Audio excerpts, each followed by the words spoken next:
Welcome to the modern mystic. Tonight, you can let your thoughts fall like rain on soft earth, a quiet rhythm, nothing hurried. You're here for rest, for a drift into the gentle, labyrinthine world of Carl Jung.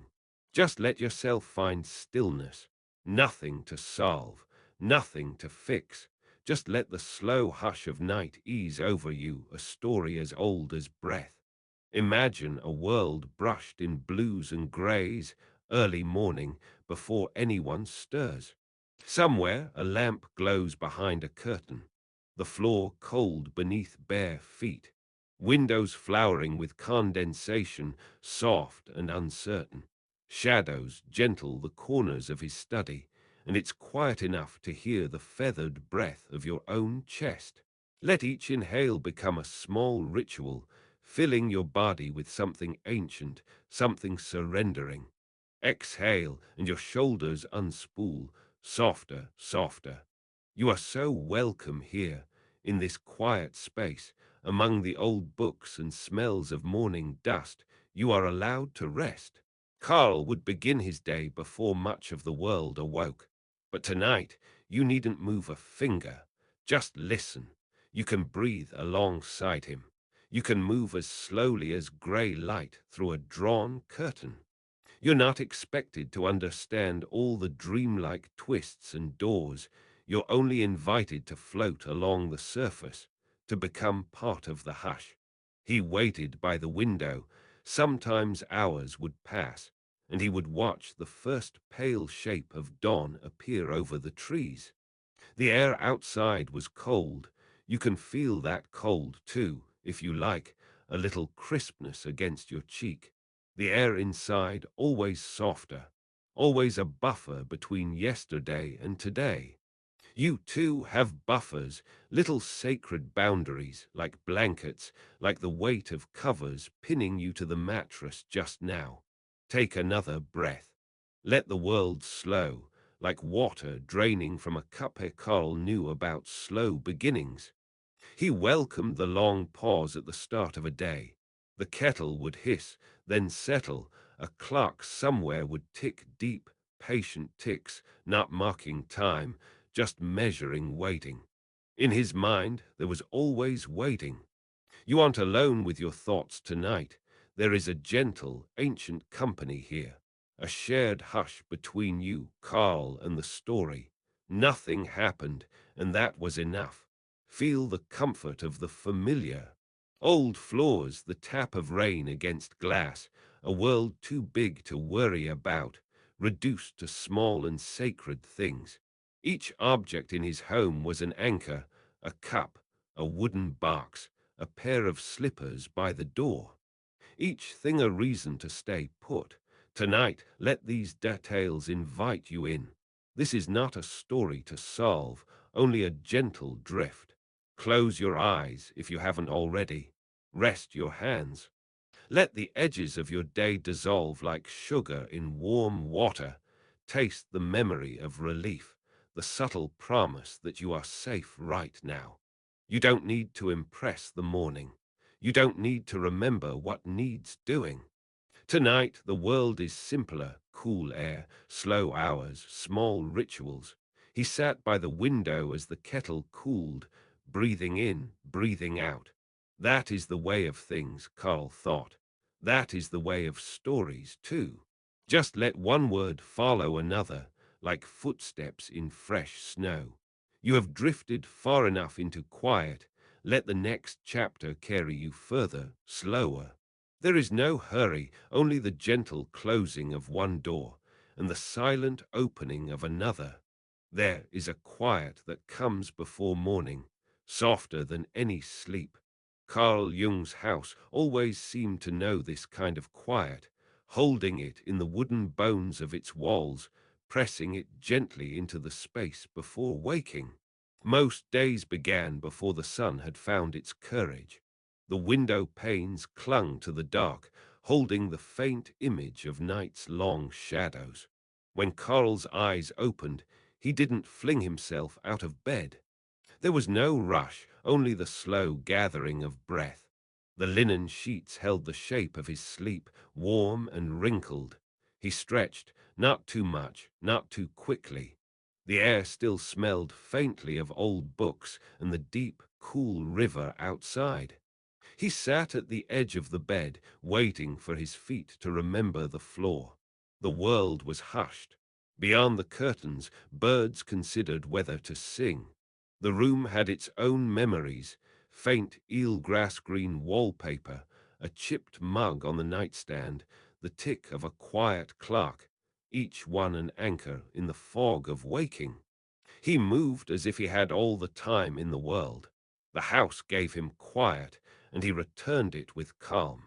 Even the breeze through the loose window edges seemed gentle, carrying with it the smell of distant rain. There was always a ritual to those early hours. Karl would wrap himself in a woolen robe, the fabric rough but dependable. He padded to the hallway with a heaviness of step that only comes from trust, from decades of walking the same floorboards. Every small thing became a ceremony. He poured water into the kettle, fingers careful, quiet. The metal sang softly against the porcelain sink. The air in the kitchen felt cool on his skin, carrying the smell of yesterday's tea leaves and pine needles tracked in from the garden. He waited for the water, watching the kettle as if it might speak. The steam uncurled like old secrets, filling the room with familiar warmth. His mug was heavy and chipped. It fit his hands like a memory. The spoon clinked against the cup, nothing happened, and that was enough. He was often quiet with himself, sipping the first mouthful of tea as if to remember the taste. Each swallow was slow. The flavor lingered on his tongue, earth-heavy and kind. He pressed his thumb against the mug's warm curve, feeling the pulse of morning settle in.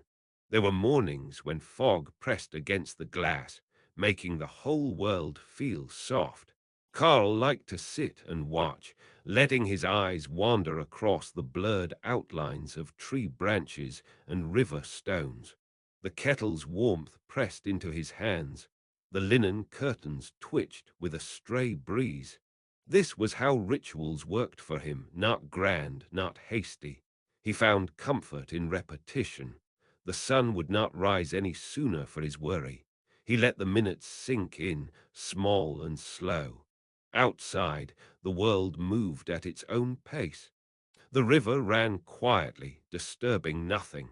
Sometimes Karl opened the kitchen window, letting the cool air slip in, brushing his wrists as he leaned over the sink. The chill and the warmth danced together. He would trace his finger along the edge of the windowsill, feeling where the paint had chipped. There was a story in every mark, a winter's draught, a summer's sunbeam, evenings spent watching the sky grow heavy with rain. This was the soil where his thoughts grew. Morning grounded him, tethered him to the ordinary and the known. A chair, the steam of tea, the tick of a clock, each one a gentle hook into the real. Karl would sometimes sit until the tea had cooled, listening to no one. The silence of the house answered him, a partner in this slow, shapeless ritual. When the cup was empty, he placed it in the sink, the sound like a memory closing. He waited by the window, no birds yet, just a world of dew and the soft hush of linen on skin. And that was enough. Nothing had to happen, not yet. Time itself waited, as if learning from the quiet way Karl met his morning. There are days when the world fades to a soft gray, not from sadness, but from the simple repetition of living. For Carl Jung, work rarely felt like an eruption of action. Instead, it was a tide gentle, returning, shaping the shores of his life over and over, smoothing rocks, turning sharp edges to quiet forms. A room, half shadowed by tall bookcases and frost-glazed windows, held all his rhythms. Each morning he'd enter, closing the door behind him. not with intent, but with the regularity of someone who'd done this hundreds of times. The handle always cold. It never failed to remind him he was entering a new day, even as everything else seemed unchanged. His desk, a sturdy old plank, bore the weight of many notebooks and the dust of days lived slowly. He did not sweep the dust away. When he reached for a pen, the trail of his arm would stir just enough for motes to dance in the pale light. Sometimes he'd pause to watch them, tracing the slow ballet of their fall, the way they drifted, never rushing, never knowing anything but this drifting. His work began not with decisions, but with motions he trusted more than thought. A drawer sliding open, the blunt thud of a well-worn journal, the brushing of fingertips over its leather cover. The dog-eared pages remembered every rough night and every contemplative dawn. He'd rest his hand there for a moment, letting the quiet settle. The only sound was the slight creak of the chair beneath him. The pencil rolled beneath his fingers, sometimes around in aimless arcs, as if even the graphite sought its daily orbit. He wrote first words slowly, pausing after each. Thoughts were not hurried out of him. They assembled themselves like ordinary bread rising, a little air, a little warmth and time. His left elbow always found the same shadow, a slight dip in the wood from years of thought. He would drift there, gazing at the wall where a tiny crack traveled up to meet the window frame, when the world outside seemed busy, birds darting, branches swaying. His focus moved inward.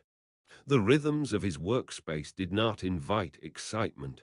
Instead, they promised a kind of safe folding in, like tucking into a heavy coat on a windy morning.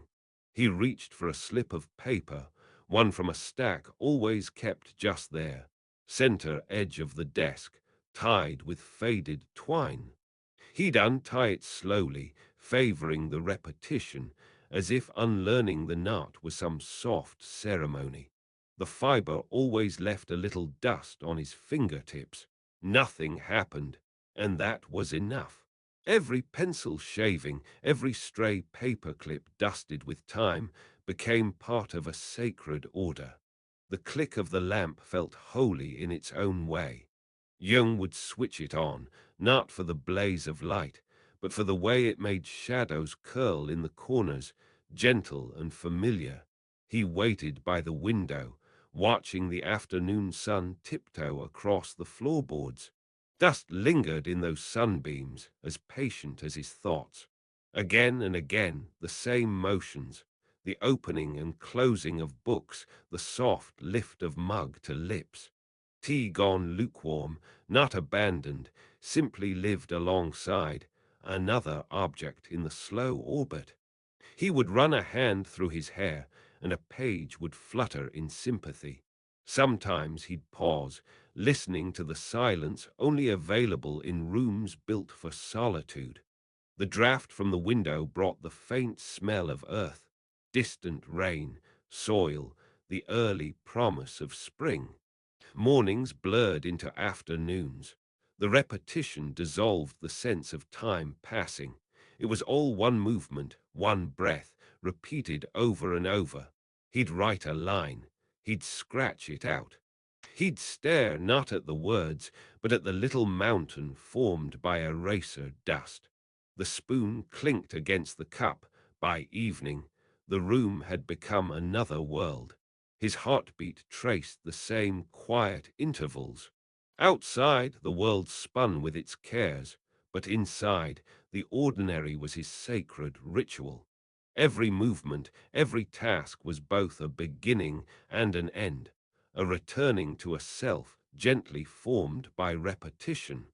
In the slow motion of his work he was at home, and the dust, always the dust, danced in the light, marking the empty spaces left by time, by motion, by memory.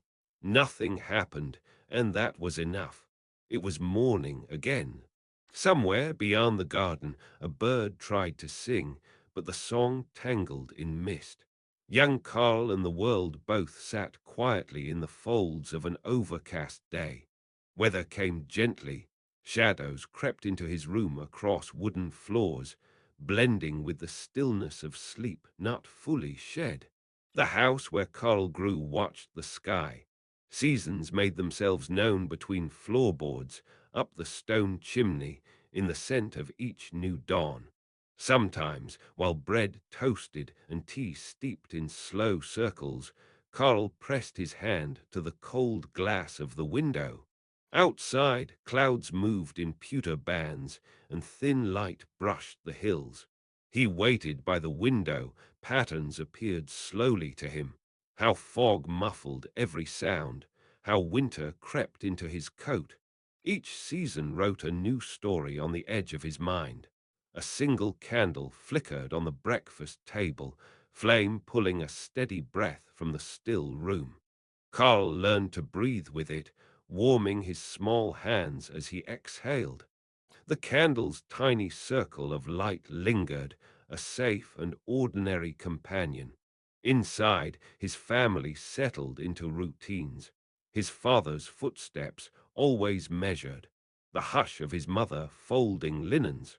Yet outside the walls, weather thinned and thickened, sometimes a glassy autumn drizzle, sometimes vast sun lifting the roofs. Karl listened to it all, the way a listener waits for a missing note in a slow melody. He wandered between rooms, feeling the season rest on his shoulders. Nothing happened, and that was enough on rainy afternoons. The air inside turned heavy, the smell of wet earth curling through cracks in the window. Karl watched his breath make small, rolling clouds on the cold pane, a silent experiment. He pressed his forehead to the wood, feeling the subtle temperature, tracing fog with his finger. He noticed how even a single thread of light could change the whole shape of a room. He learned the weather from within by patience, by slow attention. He waited by the window. His candle became a marker of comfort, a reliable point in the changing face of dawn, a place to anchor when the world blurred with too many textures, too many sounds. Every flicker reminded him to pause, to breathe deeper, to let the flame meet the draught and settle softly. He listened to the hush of his own inhale, reminding himself that not everything must be filled in or solved. There was a harmony to the slowness, a safety in cycles that seemed, somehow, to remember him. Some days, Karl would step outside into the shy morning. He felt the edges of the earth with his feet, the soft, forgiving slump of spring mud. Bird song, hesitant and spare, struck him as private. He wrapped his coat tighter, letting cold fingers remind him how alive he felt in the space between warmth and chill. Even the bare trees were company. He waited by the window, a swirl of leaf, a drift of snow. Each season was patient and returned in its time, like a beloved, ordinary guest. Karl traced their rhythm as much within his own heart as around him in the open world. Even as a child, he saw how storms could mirror inner weather. Cloudy moods, the wish for quiet, the lifting brightness after a long, soft rain. Sometimes a shaft of sun would find the candle at breakfast, and Karl let that light spill across his palms. He let himself recall quietly what it felt like to notice and to breathe. Nothing happened, and that was enough. Sometimes, when the afternoon drifted in and filled the study with that peculiar hush, the gentle sound of clocks, far-off street noise filtering through glass, Jung would sit across from someone, patient, letting silence pour itself like warm tea into the spaces between words. His eyes softened in the quiet. Even in conversation, the pause always came first. The two of them in the room, patient and analyst, were held by a stillness older than the house itself. Jung nestled his hands around a mug, feeling the delicate weight, absorbing the heat. He listened longer than most, his gaze falling to the dust motes turning absently in the sunbeam. The words came, slowly, broken and unsure at first. He let them always. He let the silence build its gentle wall of safety before anything passed across the table. The echo of their voice lingered. He nodded sometimes, but more often just breathed. Slow inhale, slower exhale, like quiet agreement with the day's own reluctance to rush ahead. Nothing happened, and that was enough. He waited by the window, letting the stillness draw out, letting the wind speak, tracing old patterns in the glass with the pad of his thumb. Others filled the air with distractions. Young, instead, uncluttered it. In those moments, eye contact held the room together more than any bookshelf or curtain. Each glance was an invitation, a slow dance in the invisible. Across the table, his patience would fidget, hands on jacket seams, feet tapping gently, breathing trembling under the weight of what was about to be said. Jung would notice every small thing, the way fabric wrinkled under palms, the flicker of hesitation before confession, but he never pressed, only softened, the silence a fog, gentle and impassable. He let the silence speak as if it was an old friend come to visit. Sometimes he would close his eyes for a moment, feeling the warmth of the stove or the stillness of the mountain air pressing against the house. Then he would open them again, present, unwavering, offering himself as mirror, not as judge. He waited by the window. A kettle on the stove would whistle, the smallest interruption. He would rise slowly, sleeves sliding down, a slow, deliberate journey from the chair to the kitchen. The sound of water poured into china cups, the fragrance of herbs steeping. Tea was not just a drink. It was ritual, a space within a space. He set the cup gently before his guest, steam rising in curlicues. Sometimes he would say nothing at all. Sometimes he would hum, low, formless, a sound to fill the time and invite the other to remember they were safe enough to speak. He watched as hands circled the cup, felt the temperature through porcelain. Each gesture held its own slow meaning, an entire language of patience. He knew deep down what loneliness sounded like. He knew what a heart sounded like when almost caught. There was no hurry, never a rush to fix or name or solve. The spoon clinked against the cup. It was in the spaces between stories that real intimacy arrived. In the breathing, in the way sunlight dimmed, in the way evening snuck up on them both, turning everything blue and soft. Jung often let these silences linger wider and deeper than most would dare. Sometimes a revelation would slip out almost accidentally, a sentence softly spoken, as if surprised to find itself voiced. He received it with the same composure as the shadows moving across the floor. He listened as if the world were giving up a secret without fear. He waited by the window, the day fading, no destination beyond the conversation itself. Sometimes they sat in comfortable quiet. Understanding did not need to be loud or fast. It moved at the speed of water beneath ice.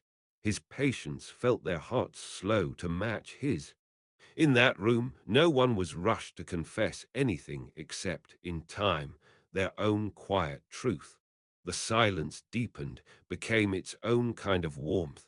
Every moment unfolded at its own deliberate pace, like bread rising in a covered bowl, unseen but inevitable. Outside, dusk thickened. Inside, a candle might be lit, flame flickering gently in the corner of Jung's desk. He waited by the window, he waited by the heart of things. No answer required, no certainty demanded. Only the slow, sacred act of being with another, letting silence, too, be someone in the room. There is a fog that settles on the fields behind Jung's house, thick and quiet, the kind that blurs the edges of trees and hides the furrows of last year's harvest. On certain days, the whole world outside his window looks this way, soft, woolen, not entirely awake. If you looked through his window right now, you would see only outlines, and you might feel, without knowing, the sacred geometry of an unremarkable day. Carl sits in his chair, an old padded thing that sags in the middle and keeps stories tucked in its seams. His hands rest on his knee, left hand folded on right. There is a woolen blanket pulled across his legs. The threads are uneven here and there, worn smooth from worry and patient evenings. Each patch, each stitch, cradles a memory he will not examine today. The edges itch faintly against his calf. He moves, just once, settling deeper. Nothing more. He gazes out at the grey, sometimes for minutes, sometimes for nearly an hour. He lets the outside world blur away his inner noise. The stillness is slow, deliberate, almost ceremonial. Nothing rises in his chest and nothing settles. A day for pausing, a day for letting the world be as unremarkable as it wishes. A breeze stirs. He notices the way the field behind the house shifts almost imperceptibly, the yellowed winter grass pressed flat, then rising again. It moves in small waves, like someone smoothing the cloth of a bedspread before turning out the light. Soft lines drawn and redrawn.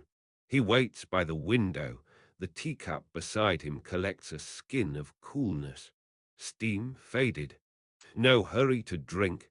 The house, on a day like this, hums and sighs. Somewhere a floorboard pops. The kitchen is empty. The kettle is silent. There is no sound beyond what is necessary.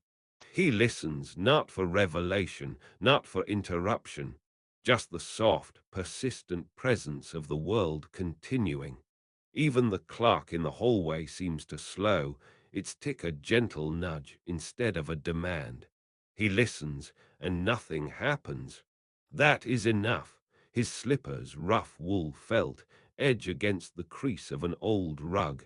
He shifts his ankle, feeling the scratch of fiber through thin socks. Someone might ask him what he has planned today. He would answer in a voice gentle and blunt, nothing. And he would mean it, which is a kind of devotion in itself. At the table, later, and without rush, he pulls the cloth a little straighter. It's linen, faded almost white, with a small dark mark near the hem, a stain from blackberries, perhaps, or ink. Laying his palm across it, he feels the fibers resisting and yielding. The weave is easy to trace, crisscross threads traveling close, then closer.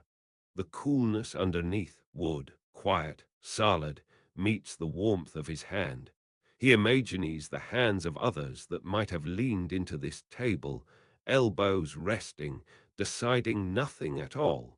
A notebook sits unopened, weighty with potential, but the pencil stays tucked behind his ear. There is rain now, gentle on the panes. Small drops gather and roll down, tracing unpredictable paths. He watches, half remembering something from before, the way childhood afternoons would tick slowly by, soaked in this same grey light. If he closes his eyes, for just a moment, the noise of adulthood drops away, and he is only breath, bones, and blanket. He waits, no need to speak, no need to make meaning from the morning. He moves through the house, not so much walking as lingering from room to room. Shadows pool in corners, deepen at the edges of cupboards and doors. Each surface tells a quiet story, a finger smudge, a dent in the wall, a thread pulled loose on his coat hanging by the door. The details pile softly, like dust motes landing on a sleeve. He stands by the bookshelf, running one finger along the cracked spines. There is nothing to select today, and the choosing is its own ritual. He stands, then sits. The light shifts. Clouds part for only a breath, letting a thin blade of sunlight stretch across the floor. He watches it wane again, disappearing into grey. Change, but so slow you could swear nothing changed at all. Not every day is made for progress. Not every morning delivers answers. There is sweetness in repetition, in the slow drawing and redrawing of lines, in grass, in linen, in daily movement. Carl smooths the blanket over his knees. He lets his shoulders fall. He promises quietly to do nothing for another hour, perhaps longer. He waits by the window, and in this empty, ordinary moment, a strange fullness gathers. Fog presses up against the glass. Outside, a blackbird lands, flickers its wings, and simply stays. There will be no lesson here, no insight revealed. Only the hush, only the breath, only the cloth beneath his hand and the field behind the house. Nothing happens. And that today is enough. Under the dim hush of early afternoon, there is a room where the days bend inward, not Jung, but Einstein. Still, in this space, the beginning isn't an idea. It isn't even a thought. It's the slow gathering of shadow behind a white curtained window. There is a chair with tired wooden arms, the gentle curve sanded soft by years of elbows paused, only for a moment, to rest. Einstein's beginnings, the beginnings that carry the seed of everything, start in the almost not there, the hush before, the shadow behind, not the sun that makes it. Even genius asks permission to enter with slippers, not shoes.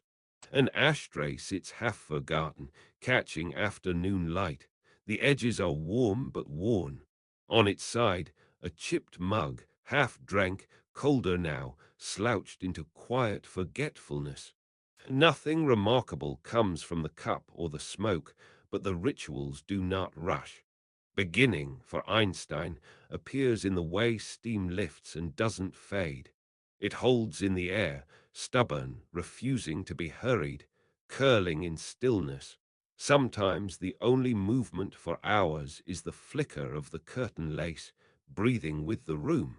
The clock ticks, but softly. He is not waiting. There's no rush to become. On the desk, a stack of paper not yet touched. No equations, nothing scratched out, just smooth, patient white, waiting for fingertips, waiting for the invitation to begin. His pen, dull black, sits in the tray, catching dust. No one would know, not by glancing, that the world's shape would change here. The beginnings happen underneath, like roots sliding through earth, invisible, necessary. He leans back, rubbing his brow with careful fingers, aware of the distance between stirrings and substance. The room smells faintly of candle wax this hour before purpose. Faint sweetness lingers from bread eaten slowly. The bread crusts stack on a small dish, crumbs softening by the minute. Nothing much happens. Sometimes nothing echoes more than enough. A thread of sunlight slips down the plaster wall, makes strange shapes across the floor, finds the hem of Einstein's worn-out coat hung on the peg. The air shifts. He draws in a breath, lets it go. There is a way he watches the dust float.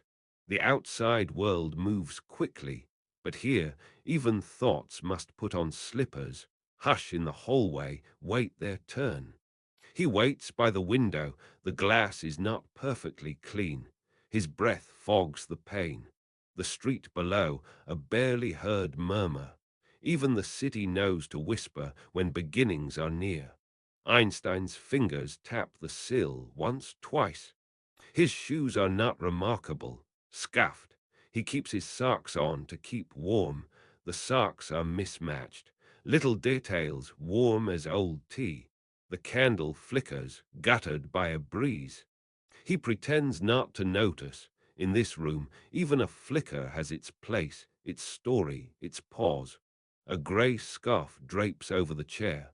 Sometimes Einstein wraps it twice round his neck, even on mild days.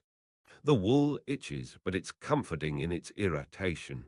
His beginnings are not exclamation, but slow knitting, worry into warmth, thought into simple, soft action. He pulls the scarf closer. He sits, he sighs, not really thinking, just feeling how the room exists before any real work begins. The clock ticks, shadows edge forward. Nothing forces their hand, he listens. Sometimes to his own breath, sometimes to the nothing. There is music outside, faint movement from a neighbor's piano, but it doesn't disturb. The rhythm just tucks itself under the day's hush, like an old tune under a warm quilt. A piece of chalk, stray from some forgotten lesson, rests on the windowsill. He picks it up, feels its powder. He writes nothing.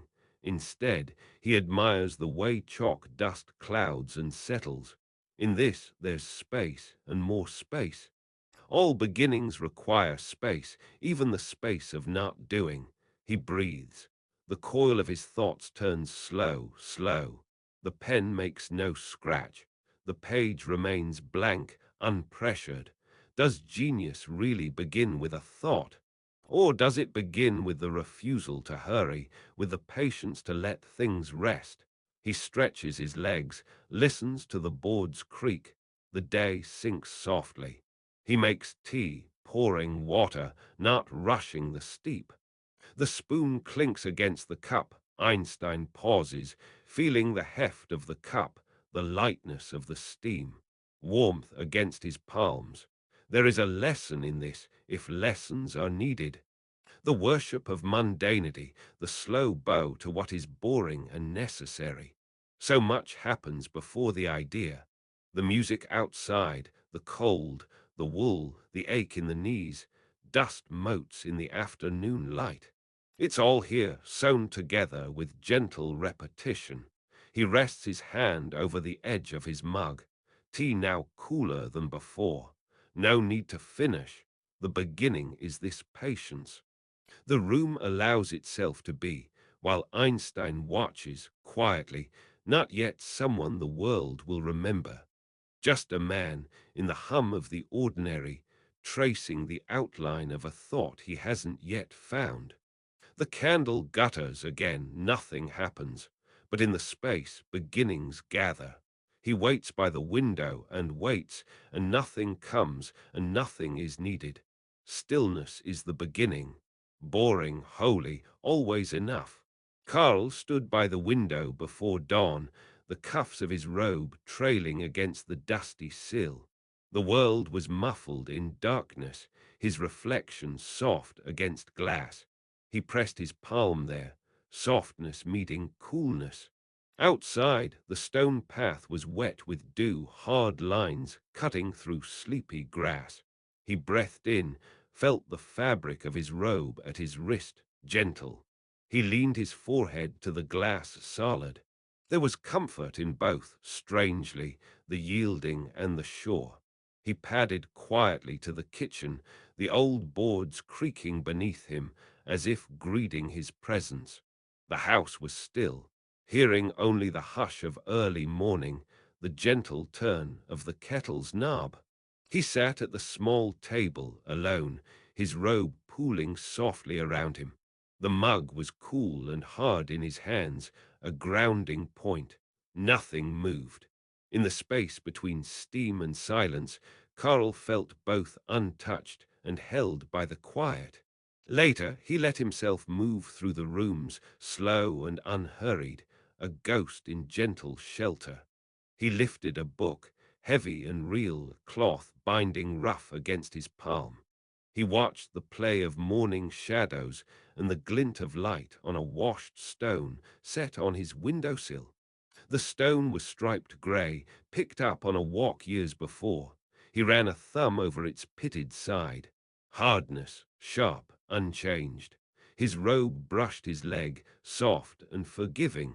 He wondered at the balance in these little things, how he inhabited both gentle and unyielding, alone and together. Midday pulled him outdoors. He changed slowly, folding the robe away, keeping softness close in memory, stepping into shoes that crunched over the path of pebbles. The village was a low murmur, simple. Mrs. Schneider passed by, her voice a warm quilt, soft as a robe. The postman asked, "How's the work?" Karl answered plainly, his hands tucked into his coat. Doors shut and opened, people drifted past, each an island, each a gentle fold in the day's fabric. He sat on a worn stone bench near the fountain, letting the hardness ground him, the coolness against his legs, the roughness beneath his fingers. Children's laughter chimed in the distance, a gentle chorus, dissolving into the air like warm tea turning cool. Karl scribbled in his small notebook, inked words that were neither urgent nor grand. People smiled as they passed. He nodded, worn stone beneath, robe softness remembered. Alone and not alone. He wandered back, coat warding off the chill, pockets heavy with keys and an old smooth stone. The house waited. Robe returned to his shoulders. He felt himself settle into solitude again. Gentle light, familiar shadows. The community outside lingered in him like afternoon sunlight, filtered and calm. He made tea, spoon striking the mug, the sound echoing. He waited by the window. Sometimes he wondered what it meant to withdraw truly. It wasn't hiding. It was a slow retreat to center, a soft stepping away until the world's noise faded into birdsong and the faint ticking of a distant clock. But he missed people, too, shared meals, inside jokes, warmth of eyes meeting his across candle glow. The robe's softness a memory of mother's touch, the stone's hardness a memory of father's strength. One was not better than the other. Evening wrapped the house in blue shadows. Karl moved through rooms, hands sliding over books and candle holders, over the lamp's cold metal, the armchairs yielding cushion. He paused by the front door, felt the cold stone step beneath his bare foot, a bite of the real.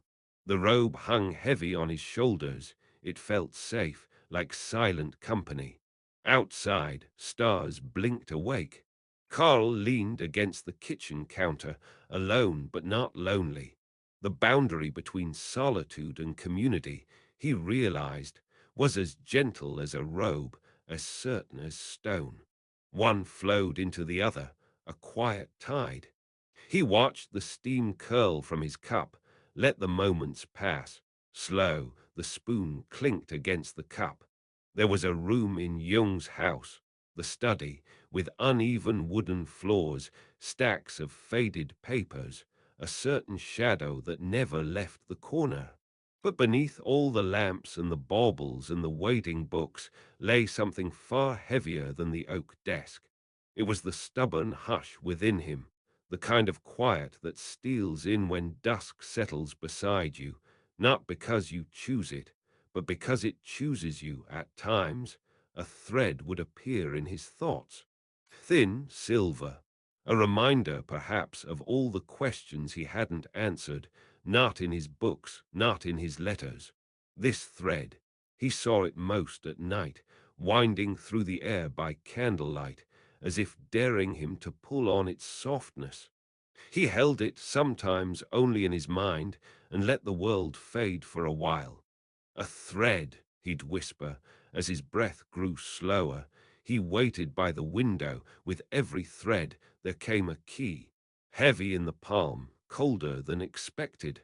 He kept it in a tin on the upper shelf, sometimes visible, sometimes vanished beneath a paperweight or stone. The key was silent, but it hummed with all the doors he never opened. Regret and relief both. A key, he'd sigh, turning it over between thumb and finger. Unlocking and locking nothing, just feeling the not knowing. The weight again. The spoon clinked against the cup. Jung sometimes wondered if he carried ash in his pockets. Remnants of old ambitions burnt down with time and care, leaving only their shapes, soft, grey, formless. When he brushed a finger over his notebook margins, flecks sometimes fell. Maybe just dust, maybe memory. Ash trailing off to the floor. He marked these moments quietly, a small cross on a folded note, the gentle bruise on his own hand where the fountain pen rested. A mark. Each mark a pause, a silent recounting of what was let go and what lingered. He marked time as the sun marched across his battered carpet, each thread in the fabric dimming, brightening, dimming again. Nothing happened, and that was enough. At dusk he found himself tracing the worn edge of his desk. The wood was smooth where years of elbows had rested, worn by waiting, by letters never sent, questions left unanswered. This was his sacred, ordinary, worn. The word like a soft breath, a meditation on everything surrendered to age, to repetition, to care. Worn and quietly still worthy. He waited by the window. Some feelings were never really spoken.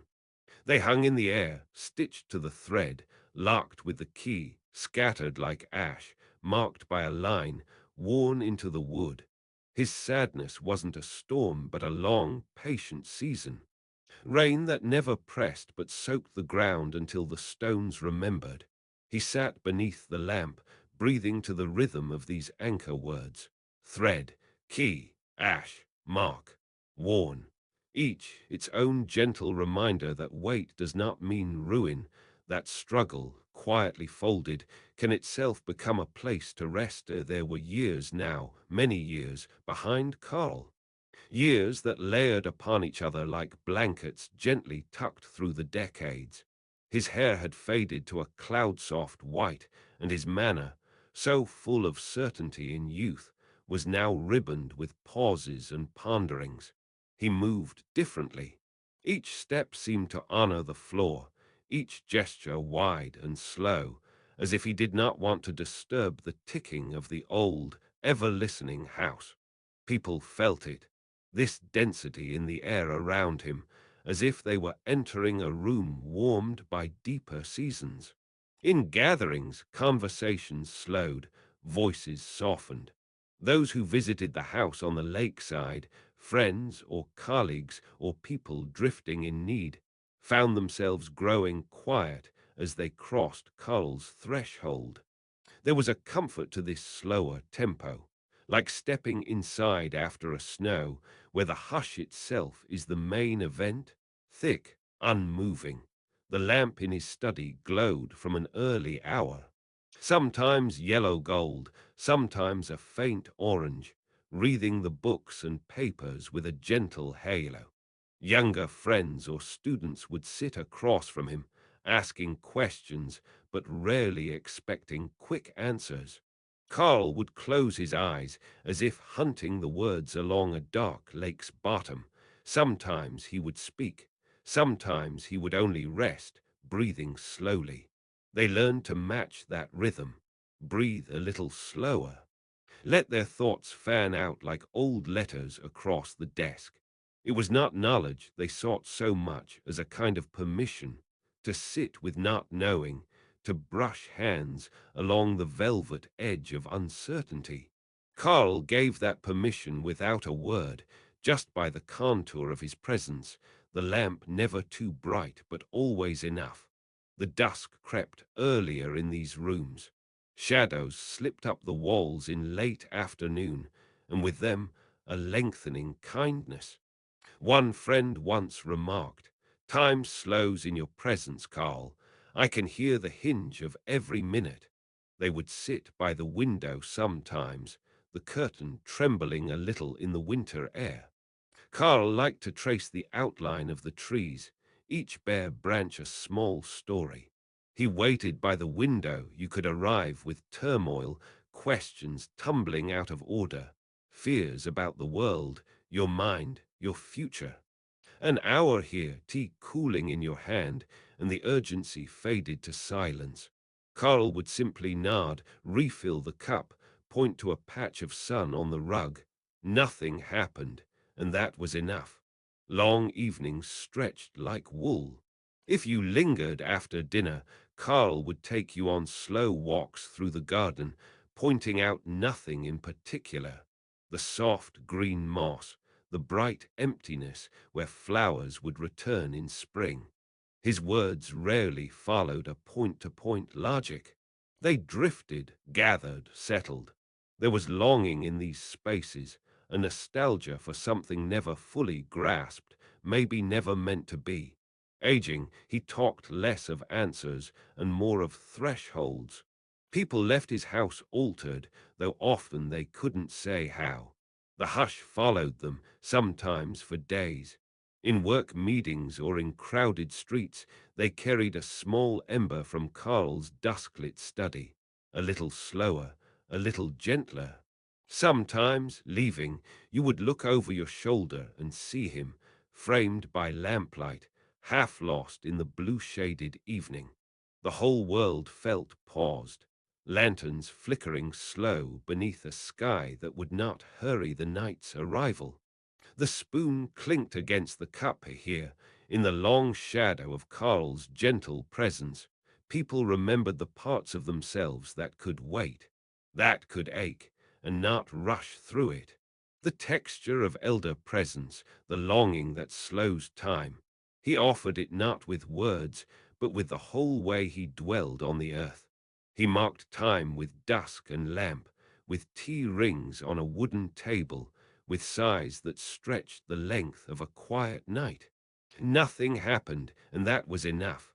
Let's pause tonight. We are drifting, not with Jung's well-ordered thoughts or the shuffle of his heavy robes across the floorboards, not with plans or ponderings that point sharply toward the surface. Here, in this quiet spill of silence, we slip soft and sideways through the spaces in between. Let the fog settle. Let memory fade and fold softly inwards, like linen left on a line in evening wind. He is not Einstein, but their worlds sometimes flow together in the subconscious place, Jung's slow inner drift, where science dissolves and dream takes its patient place.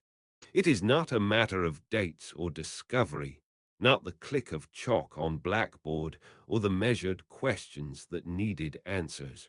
Rather, a gentle hum, the delicate warmth of sunlight through slanted library windows, the scent of old books and forgotten ink, a table scattered with shells and stones, pebbles ringed by watermarks and dust. The silence glows faintly. Every shadow here breathes. He waited by the window. Now and then, some notion twitches gently along the edge. Shapes rearranging themselves as if in sleep, or the soft swirl of tea left cooling on a saucer. Thoughts are not thoughts here. They are morning fog trailing from childhood forest, clinging to the cuffs of Jung's coat as he walks beneath pale trees. The room has no doors, only the steady thump, thump of heart and hearth, matched and merging. Nothing happened, and that was enough. Across the dim hours, time unspools. Maybe he sits, pen in unmoving hand, waiting for the shimmer beneath language. Maybe he stands in his study, watching dusk gently wrap the fields and steeples in blue velvet. Tall grasses nod, soft and slow, outside the window pane. Footsteps sound, absent and unhurried, down the hall.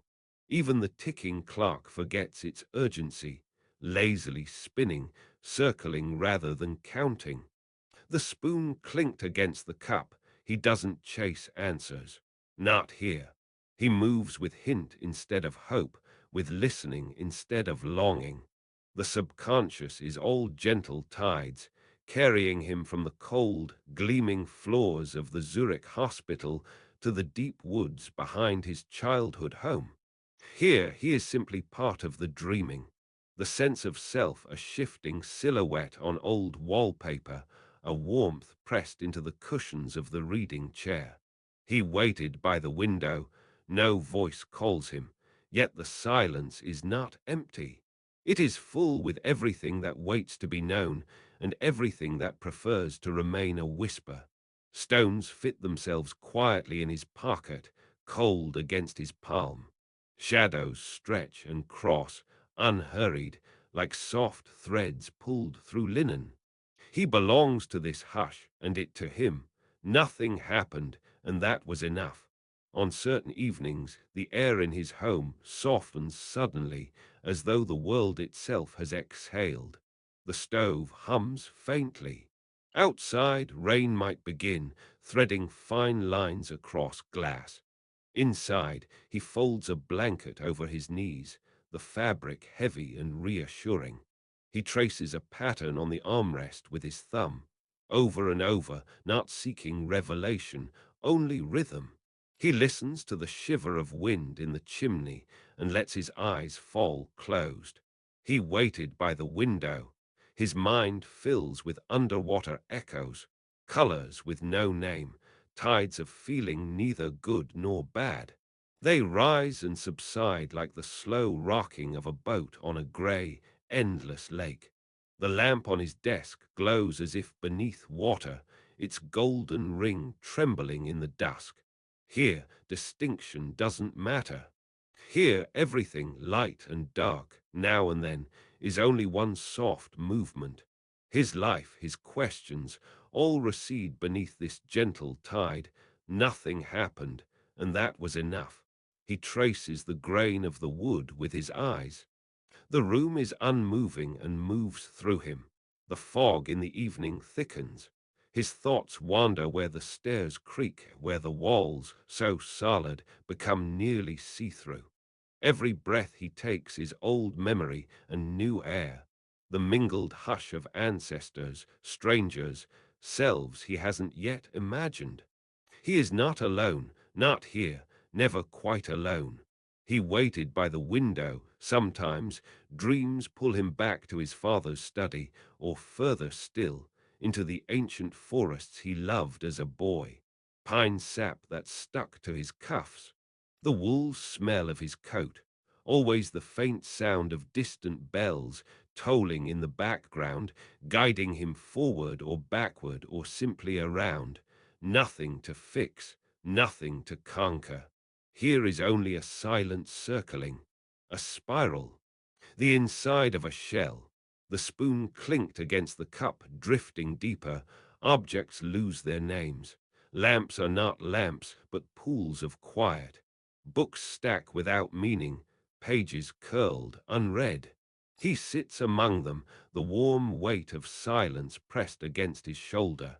In this slow, sacred drift space, there is nothing to answer for, no one waiting except himself. The gentle pulse of being carries him through. Nothing happened, and that was enough. He waited by the window. Fog comes in again. The room grows soft. The mind lets go, and for a while even Jung belongs to the blue hush of dream. The world waits with him, nothing to do but listen. Let the drift carry you onward, backward, deeper, and everything hums, everything remembers, everything repeats, soft as the night turning.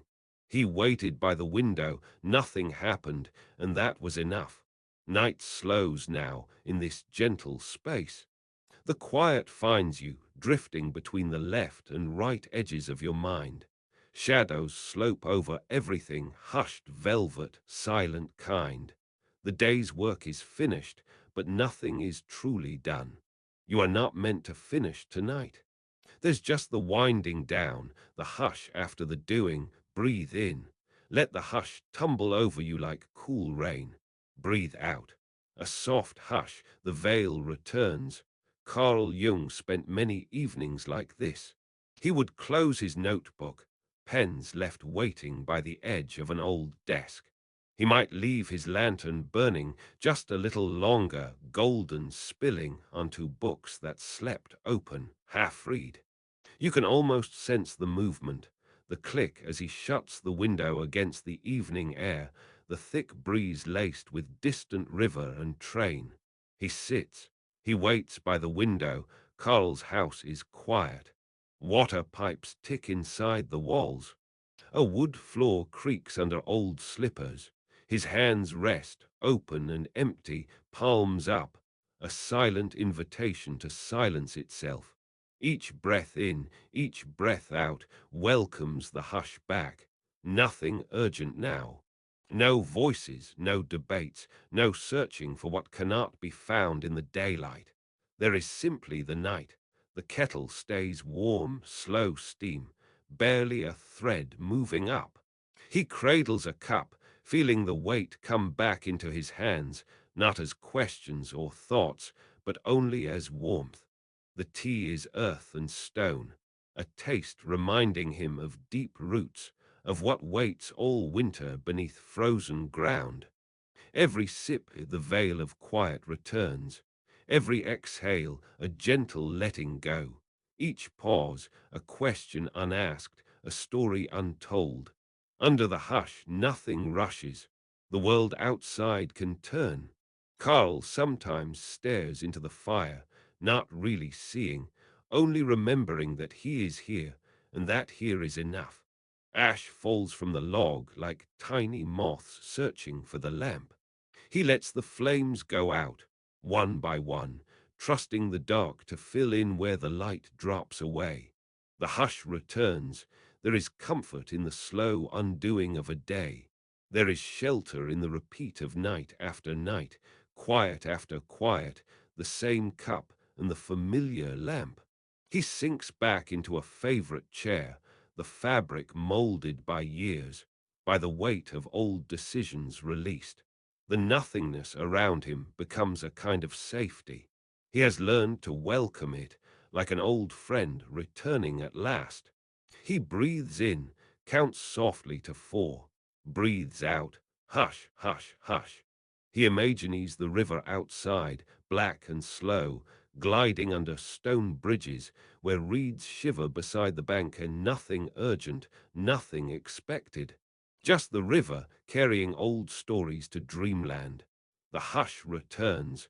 The world of dream is a place beyond clocks, beyond questions. Here, Carl lets his memories dissolve, letting the day close itself without pressure. Somewhere deep within, he recognizes the familiar companions, doubts softened, questions resting their eyes, even the hunger for meaning finally stilled. He is no teacher here, no thinker, just the quiet shape of a man leaning into sleep. The moon finds its way, silver stripes through the undrawn curtains. The air thickens, weighty and cool. Meaning ebbs, detail ceases, rest drapes itself over him, and now over you. Breathe in. The hush returns. Breathe out. Let the hush return. Again, again. Carl once wrote about dreams as the house beyond the house, a window opening beyond the visible. He asks nothing now but to be let in, quietly, gently, into that invisible room. You are there too, standing beside him at the threshold, slow, silent, waiting. The clock ticks. The cup cools. He feels sleep pulse at the base of his skull, waves pulling him gently down. A comfort comes, nothing left to chase. The hush returns. The hush returns. You are safe. Sleep is here. You are safe. He breathed in the damp air, content to move with the patient river of dusk. The room was left untouched except for a flickering lamp and the brush of his hands along the table's worn edge. In this hush, things softened, the world outside held at the distance of closed shutters, the inside gleaming in the last mercy of twilight. The world was always a vessel. Everything held something else. Morning tea, a slip of paper, the gentle, ordinary ache in his chest. Even he, Carl Jung, in this softened night, became a vessel. He held the sorrows of others, the glimmers of dreams spoken and unspoken, holding hope, holding worry, holding the ghost of a smile once left in the hallway, still echoing through the walls, a vessel, yes, and sometimes a spark. Sometimes a small warmth hidden in the ordinary, the fork catching the lamplight, a sudden memory flickering behind his eyes before dissolving into shadow. Even a single thought, when cradled and not forced to shine, brings its own quiet glow. He waited, and the world was patient with him. Even his longing was gentle, a thread stretched through all things, from his lonely, childish rooms to long talks by sleeping rivers, to the thick book under his hand now, its corners bent with loving repetition. The thread ran through every meal, every letter, every dream he'd remembered to record. Mirrors were everywhere, though he no